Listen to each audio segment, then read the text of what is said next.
LEGO 2K Drive. Gra wydana 19 maja 2023 przez producenta Visual Concepts. W dzień pisania materiału gra jest na przecenie i kosztuje 85,14 zł, a na GG Deals można znaleźć oferty od 9 zł z keyshopowych stron. Czy gra jest warta swojej ceny? Czy te wyścigi LEGO wywołały u mnie nostalgię? Czy mimo, że gra jest przeznaczona dla najmłodszych, to bawiłem się tu dobrze? Cóż, zobaczymy.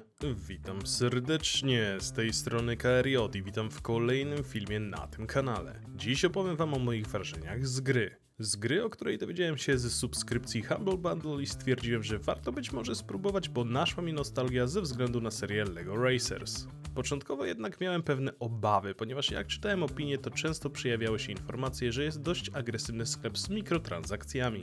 Opowiedzmy sobie na początek jednak coś o tej grze. LEGO 2K Drive to gra, w której wcielamy się w jedną z gotowych postaci i to już może być minus dla niektórych, bo pamiętamy, że w LEGO Racers mogliśmy stworzyć własną postać. Po wybraniu dowiadujemy się od naszego mentora, że musimy przygotować się na wielki wyścig, gdzie stawką jest wygranie podniebnego pucharu. No i oczywiście związana z tym sława i tytuł najlepszego kierowcy.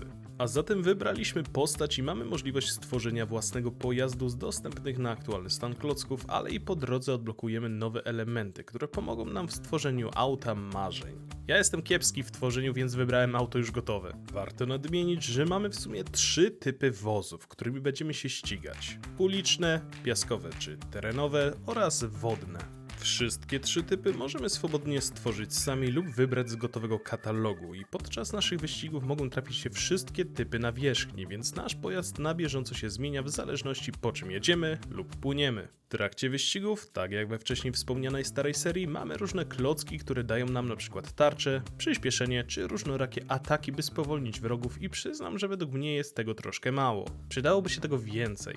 Same trasy bywają, przyznam, naprawdę wymagające i miewałem problemy, by pokonać przeciwników. Rzadko, bo rzadko, ale się zdarzały. Mimo wszystko są one dość różnorodne i naprawdę przyjemnie mi się po nich jeździło, zwłaszcza, że mamy kilka wysp, które bardzo się od siebie różnią, dlatego mamy tu naprawdę ciekawą różnorodność pod względem tras wyścigowych. Jeśli chodzi o przeciwników, to przyznam, że chociażby w LEGO Racers 1 to pamiętam większość bossów. Może nie z imion, ale byli oni dla mnie dość charakterystyczni, jak Dracula, Król Plemienia, Kosmitka, no i oczywiście ostateczny rywal. Tutaj praktycznie nie pamiętam nikogo poza wyspą, gdzie były potwory, jak Królowa Pająków czy Kościotrup. Poza nimi to chyba nikogo nie było dla mnie zbyt ciekawego. No i wiadomo, główny złol. Niesamowicie podobał mi się polski dubbing i wiadomo, że skoro to gra dla dzieci, to i teksty nie są zbyt ambitne czy wygórowane. Dialogi są dla najmłodszych i nie należy tego brać absolutnie jako minus, bo ja po prostu nie jestem tym, dla kogo była wycelowana ta gra. Mimo wszystko czasem mnie skręcało nad teksty, ale hej, mam prawie 27 lat.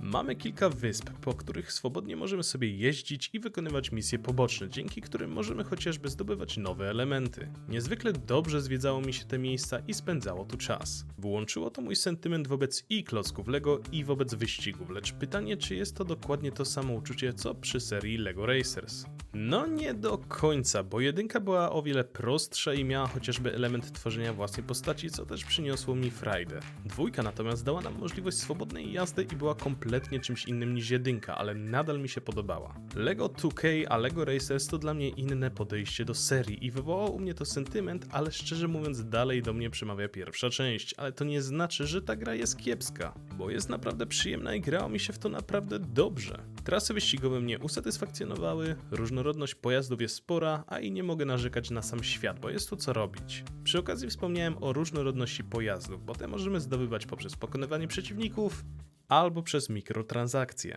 Dobra, trzeba coś o tym powiedzieć, bo w końcu sam się do tego odniosłem na początku. Nie czułem się, że byłem aż tak atakowany przez ten sklep z dodatkami, ale mimo wszystko po samym wejściu do menu mamy reklamy sklepu i że możemy sobie coś kupić. Nie trzeba wydawać od razu prawdziwej gotówki, bo walutę zdobywamy przez samo granie i sam wydałem na parę aut wirtualną walutę i nie wydałem na to ani jednego prawdziwego grosza. Dodatkowo można pobierać projekty graczy, co też jest plusem. Zatem dostaliśmy powrót do przeszłości, który dał nam coś nowego i zaoferował ponowne stworzenie klockowatego pojazdu i wyruszenie w trasę, by zmierzyć się z najlepszymi kierowcami i była to podróż naprawdę ciekawa i nie czułem się jakkolwiek zmęczony tą grą, ani nie narzekałem na nią wielce. Okej, przejdźmy do małego podsumowania. Technicznie. Przyznam, że nie przypominam sobie większych błędów czy problemów z grą. Może raz czy dwa spadki FPS-ów, ale nie były one dla mnie tak rażące, by je pamiętać, więc pod tym względem jest dobrze. Audio. Bardzo sympatyczna i przyjemna muzyczka, która dodawała naprawdę fajnego klimatu podczas wyścigów i zwiedzania wysp. Gameplay.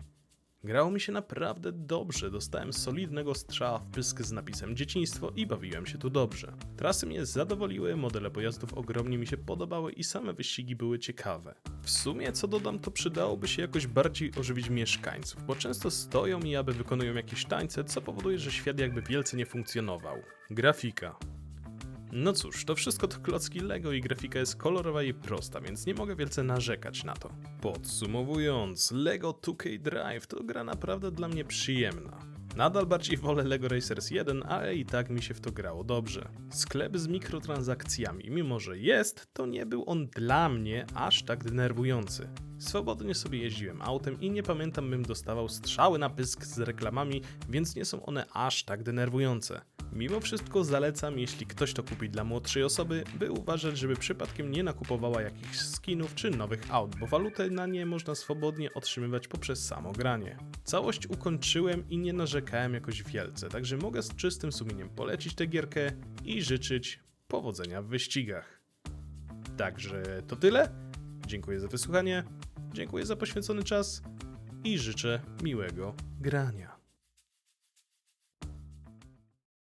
No hej, chciałbym Was zaprosić serdecznie do linków znajdujących się w opisie. Przede wszystkim do mojego kanału na Twitchu oraz do mojego serwera na Discordzie.